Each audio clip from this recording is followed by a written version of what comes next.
Hi everyone, मेरा नाम ऋषभ है और आज हम लोग बात करेंगे आरबीआई की पॉलिसी के बारे में। रिजर्व बैंक ऑफ इंडिया में अभी शक्तिकांत दास जो कि हमारे गवर्नर हैं, तो उन्होंने जो पॉलिसी निकाली थी अभी कुछ दिन पहले की बात है, तो उससे हमारे शेयर मार्केट पर कुछ इंपैक्ट पड़ेगा, ऑब्वियस सी बात है। तो इसीलिए मैंने सोचा कि इस चीज को डिस्कस करना बहुत ज्यादा जरूरी है, इंपॉर्टेंट है, क्योंकि हम सब जानते हैं कि हम लोग इस चैनल पर शेयर मार्केट से रिलेटेड न्यूज को, शेयर मार्केट से रिलेटेड स्टॉक्स को, स्टॉक स्पेसिफिक एक्शंस को, सारी चीजें कवर करते हैं इस चैनल पर।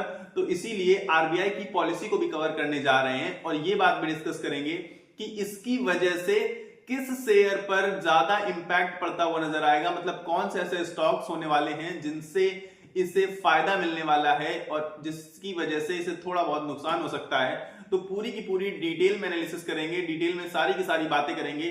तो वीडियो को बिल्कुल स्किप मत करिएगा, एंड तक देखिएगा। तो चलिए शुरू करते हैं।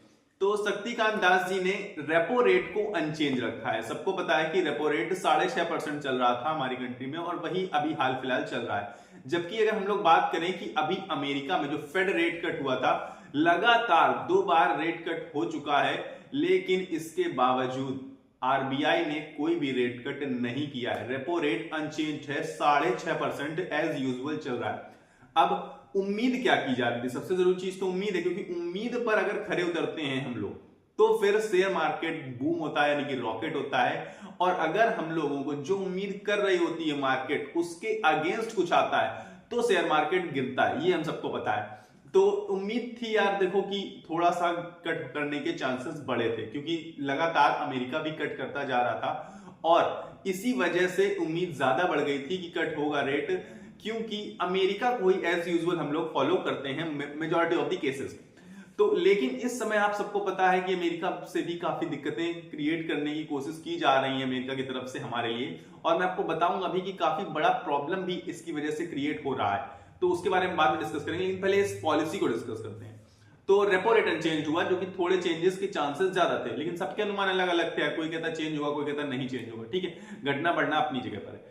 तो अनचेंज रहा 6.5% रेपो रेट। तो अब इसके बारे में क्या बात करें, जब वो अनचेंज है तो इसकी वजह से मतलब कोई मेजर इफेक्ट नहीं पड़ने वाला है। आप ये मत सोचिएगा कि एकदम से मार्केट सूट कर जाएगा या एकदम से मार्केट गिरना स्टार्ट कर जाएगा। लेकिन एक और चीज हुई थी उसी आरबीआई की पॉलिसी में, एक और चीज अनाउंस हुई थी, वो था सीआरआर। सीआरआर क्या होता है? और ये 4.5% से घटाकर 4% पर लाया गया, यानी कि पूरा आधे % से कम कर दिया गया।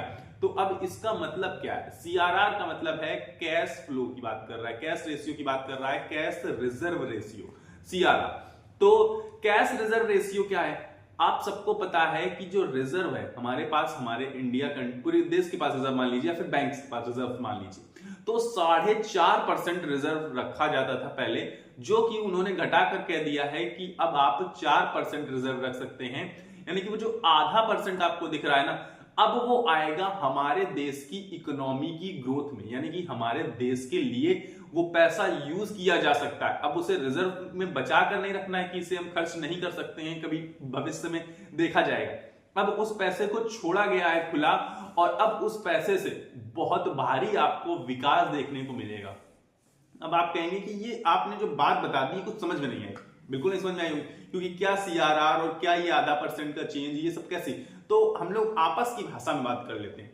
4.5% कैश रेशियो रिजर्व पहले हुआ करता था, जो कि अब घटकर 4% कर दिया गया है। अब पहले 4.5% था, तो अब 4% है, आधे % का अंतर ये है क्या? इस आधे % के अंतर में आपको पता है कि कितने रुपए का कैश फ्लो बाहर निकल कर आया है? जो पहले रिजर्व 4.5% था, अब 4% हुआ है। उसकी वजह से 1,16,000 करोड़ रुपए अब हमारे बैंक्स के पास हैं, जो कि वो लोग यूज कर सकते हैं। जैसे हम लोग लोन लेने जाते हैं या वो और अपने वर्क्स में और दूसरे कामों में उस पैसे का यूज करके अपने बिजनेस को एक्सपेंड कर सकते हैं। अब इससे आप बिल्कुल साफ साफ समझ गए होंगे कि सीधा संबंध बैंकिंग सेक्टर से है, क्योंकि अब कैश फ्लो आएगा बैंक्स के पास, क्योंकि वो 1,16,000 करोड़ का जो अधिकतम अमाउंट है जो बाहर आया है, अब वो बैंक्स अपने फायदे के लिए, अपनी ग्रोथ के लिए यूज कर सकते हैं। उन्हें रिजर्व करके रखने की जरूरत नहीं है। ये बहुत ही शानदार न्यूज है। बैंकिंग सेक्टर के लिए। इसीलिए आप देखेंगे कि लगातार बैंकिंग सेक्टर पहले से ही बढ़ता रहा था, और इसलिए नहीं बढ़ रहा था कि सीआरआर जो रेट है वो चेंज होने वाला है, क्योंकि किसी को ये चीज पता तो थी नहीं।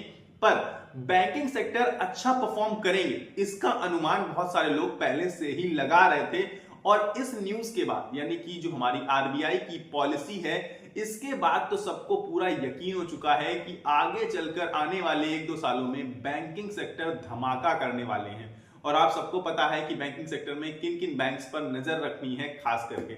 उसमें हमारा एक एचडीएफसी बैंक है, आईसीआईसीआई बैंक है, एक्सिस बैंक है, एसबीआई बैंक है, कोटक महिंद्रा बैंक है। इन पांचों बैंकों में तो आपको खास करके नजर रखनी है, क्योंकि ये आपको बहुत बेहतर रिटर्न दे सकते हैं और देते भी आए हैं समय के साथ, ये हम सब ने देखा है। तो अब ये रेट चेंज हो गया। अब ये रेट चेंज किया क्यों गया, मतलब सीआरआर जो है उसे क्यों इतना ज्यादा आधा % से घटाकर कैश फ्लो को क्यों बढ़ाया जा रहा है? इसलिए बढ़ाया जा रहा है क्योंकि जो हमारी जीडीपी है वो उसमें इकोनॉमी में, हमारी देश की इकोनॉमी में वो पैसा हेल्प करेगा इकोनॉमी को बूस्ट करने में, हमारी जीडीपी को बूस्ट करने में। आप कहेंगे कि बूस्ट कैसे कर पाएगा? उसका रीजन था कि जो इन्फ्लेशन है, महंगाई है, वो काफी तेजी से बढ़ रही है, उसे कंट्रोल नहीं किया जा पा रहा है। ये आप सबको पता होना चाहिए कि करीब करीब 4.8% हमारा इन्फ्लेशन रेट है, और शायद आगे आने वाले समय में इसके बढ़ने के चांसेस भी बहुत हैं। यही डर एक था जो शक्तिकांत दास जी ने, हमारे गवर्नर है आरबीआई के, तो उन्होंने जो बताया था, उन्होंने कहा इन्फ्लेशन एक बहुत बड़ा रिस्क है, बहुत बड़ा खतरा बना हुआ है लगातार, और अभी हाल फिलहाल उसे कंट्रोल नहीं किया जा पा रहा है, मगर आगे आने वाले समय में उसी को कंट्रोल करने की कोशिश की जा रही है। एक तो हो गया इन्फ्लेशन। दूसरा बहुत बड़ा समस्या है एक हमारी बेरोजगारी। बेरोजगारी की बात करें और इन्फ्लेशन मतलब महंगाई, ये दो चीजें हमारे भारत देश के लिए बहुत बड़ी समस्या इस समय बनती जा रही है, ये हम सब देख पा रहे हैं। तो आप कहेंगे कि क्या इससे इन्फ्लेशन कंट्रोल हो जाएगा या फिर इससे बेरोजगारी कंट्रोल हो जाएगी?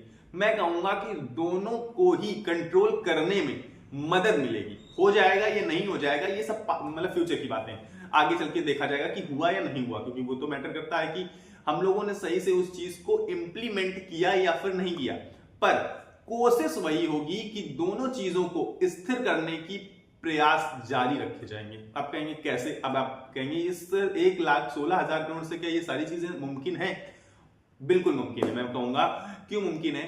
जितने बेरोजगार लोग हैं सबको नौकरियां नहीं मिल सकती हैं, हम सब जानते हैं, लेकिन कोई छोटा मोटा काम करना तो बहुत आसान बात हो गई है आज के समय में, क्योंकि हमारे देश में जो कंजम्पशन है वो बहुत ज्यादा बढ़ रहा है, क्योंकि लगातार जनसंख्या इतनी ज्यादा, जब हमारे देश में जनसंख्या है तो हमें कंज्यूमर्स ढूंढने की जरूरत नहीं है, हमें प्रोड्यूस करने की जरूरत है। कंज्यूमर्स ऑटोमेटिक हमारे सामने है।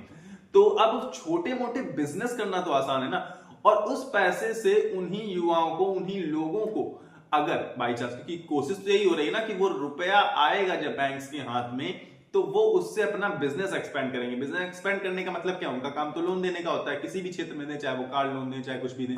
तो अब वो डिपेंड आप पर करता है कि आप उन बैंक से कार लोन की डिमांड करते हैं, या हाउस लोन की, या फिर बिजनेस लोन की, मतलब कुछ काम धंधा करने के लिए पैसा उठाते हैं और उससे पैसा कमाना शुरू करते हैं। यानी कि बेरोजगारी में कमी आएगी कि नहीं आएगी, अगर आपने उस पैसे को बैंक से सही तरीके से लिया और सही काम में लगाया।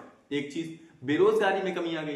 अब आप कहेंगे ठीक है, लेकिन महंगाई में कहां से कमी आई? महंगाई में कमी बिल्कुल नहीं आई, मैं मानता हूं ये चीज, लेकिन जब देश हमारा एक बहुत तेजी से ग्रोथ स्टेज में होता है, तो ये जो इन्फ्लेशन है, जो महंगाई है, ये थोड़ी बहुत ऊपर नीचे चलती रहती है, और अभी इन्फ्लेशन इतना भी ज्यादा नहीं है कि उसे कंट्रोल ना किया जा सके या फिर उसे आउट ऑफ कंट्रोल बोला जा सके। अभी इन्फ्लेशन बिल्कुल रीजनेबल है, इतना इन्फ्लेशन बहुत वैलिड माना जाता है और चलता है, क्योंकि हमारा जो देश है वो बहुत ही फास्ट ग्रोइंग कंट्री बन चुका है, और इस टाइम हम लोग बहुत दूर की बातें कर रहे हैं। तो ये छोटे मोटे इन्फ्लेशन की वजह से डरने की बिल्कुल जरूरत नहीं है, और बेरोजगारी को कम करने के लिए बहुत सारी कोशिशें चल रही हैं हमारी गवर्नमेंट की तरफ से, ताकि प्रॉब्लम ना आए। ज्यादा से ज्यादा कोशिशें तो यही हो रही हैं, पर अगर प्रॉब्लम आएगी तो उसे फेस करने के लिए भी हम लोग काफी हद तक सक्षम होते जा रहे हैं, या फिर तैयारी में लगे हुए हैं, हम लोग ये बोल सकते हैं। दूसरी चीज, अब जो मेन चीज है, खास चीज है, कि जब से डोनाल्ड ट्रंप अमेरिका के प्रेसिडेंट बने हैं, तब से काफी ज्यादा प्रॉब्लम्स फेस करनी पड़ रही हैं इंडिया को पर्सनल अगर लेवल पे देखा जाए तो, कि उसका रीजन क्या है। अभी आपने हाल फिलहाल सुना होगा जब रसिया ने एक मतलब अनाउंसमेंट करी थी, एक छोटी सी अनाउंसमेंट ऐसे थी, मतलब कोई कंफर्मेशन नहीं था, बस अनाउंसमेंट थी कि हम कोशिश करेंगे, प्रयास करेंगे कि जो ब्रिक्स समूह है जिसमें कि बड़े बड़े देश हैं, 3 तो बहुत बड़े देश हैं, टोटल 8 देश हैं शायद, तो उसमें रसिया, चाइना और इंडिया जैसी बड़ी कंट्री हैं, और मेजर ऑफ दी जो हम कहें इसकी जनसंख्या वाले देश वो भी यही हैं, रसिया, चाइना और इंडिया। तो ये देश चाहते थे कि एक नई करेंसी लाएं। अब करेंसी के पीछे का मोटो आप सबको पता है कि रसिया की वजह से, क्योंकि रसिया देखो उनकी करेंसी बैन हुई बहुत जगह क्योंकि रसिया यूक्रेन वॉर की वजह से, तो उसके ऊपर डिस्कस करने के लिए नहीं बैठे हम लोग। तो बस हम एक बात बता रहे हैं कि रसिया ने मतलब प्रस्ताव रखा, ठीक है, कि एक ब्रिक्स करेंसी लाएंगे जिससे यूएस डॉलर का जो बढ़ता हुआ दबदबा है वो कम हो जाएगा, और एक हमारी नई करेंसी होगी जो कि अच्छे खासे ट्रेड मार्जिन में हमें यूज करने को मिलेगी, कि हम कहीं से भी इंपोर्ट एक्सपोर्ट करेंगे तो उस करेंसी को बढ़ा सकते हैं, उस करेंसी को बढ़ावा मिलेगा और डॉलर को गिरावट का सामना करना पड़ सकता था उससे।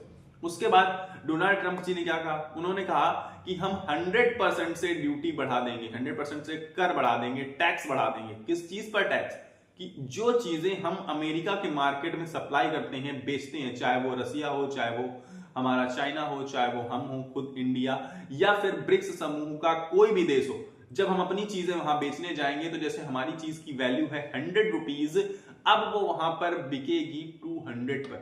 तो अब आप सोचिए कि वो जब डबल होकर बिकेगी तो क्या वहां पर वो लोग खरीदारी करेंगे उस चीज की, क्योंकि उससे सस्ते दामों पर उनके ही देश में वो चीजें अवेलेबल होंगी और शायद हमसे बेहतर हो।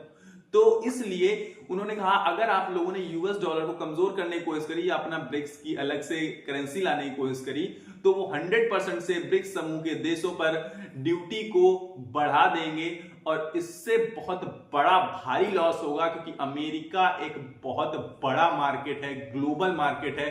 पूरी दुनिया जानती है कि अमेरिका कितना बड़ा देश है और कितनी अच्छी सप्लाई और डिमांड की सिचुएशंस को फेस करता है, और पूरी तरीके से उसको सक्षम है हर चीज को पूरा करने में।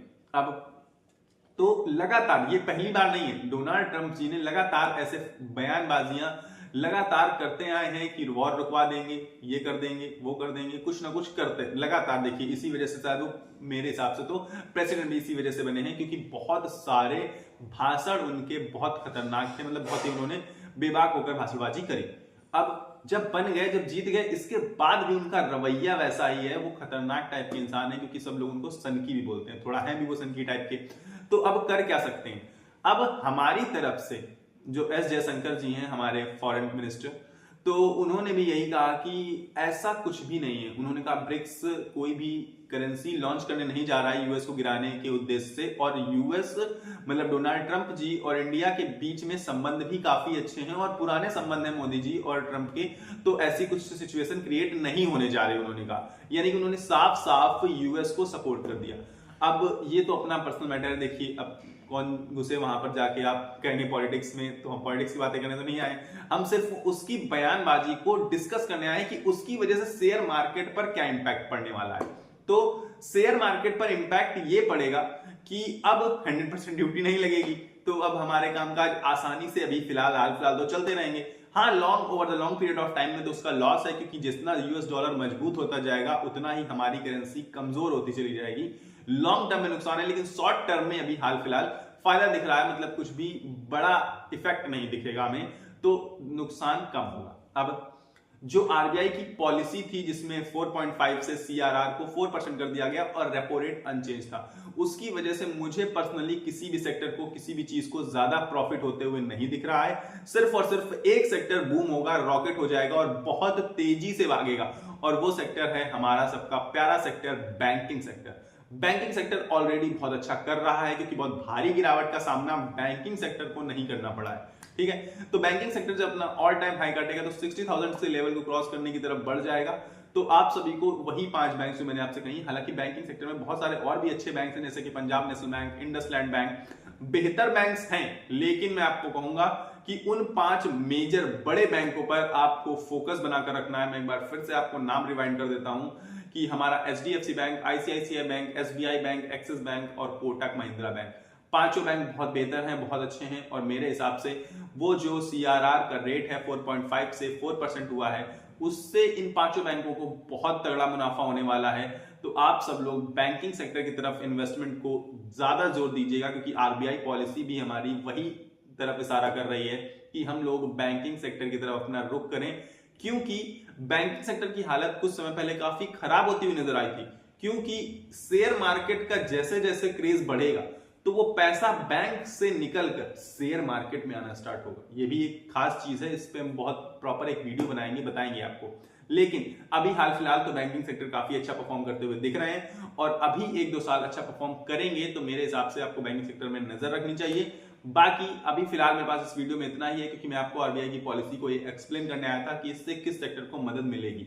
तो फिलहाल मेरे पास इस वीडियो में इतना ही है। अगर आपको वीडियो पसंद आया हो तो वीडियो को लाइक कर देना, और इस न्यूज को अपने दोस्तों में ज्यादा से ज्यादा शेयर कर देना, और मेरे चैनल से जुड़ने के लिए भाई चैनल को एक सब्सक्राइब का बटन दबा देना, ताकि ऐसी खबरें आपको मिलती रहें, ऐसी इंफॉर्मेशन आती रहे और मेरे वीडियो आपको टाइम पे मिलते रहे। तो आपको चैनल के सब्सक्राइब बटन को दबाना पड़ेगा। फिलहाल मेरे पास इस वीडियो में इतना ही है, मिलेंगे अगले वीडियो में। तब तक के लिए आपको अपनी सेहत का ख्याल रखना है। स्वस्थ रहिए, मस्त रहिए। नमस्कार, धन्यवाद।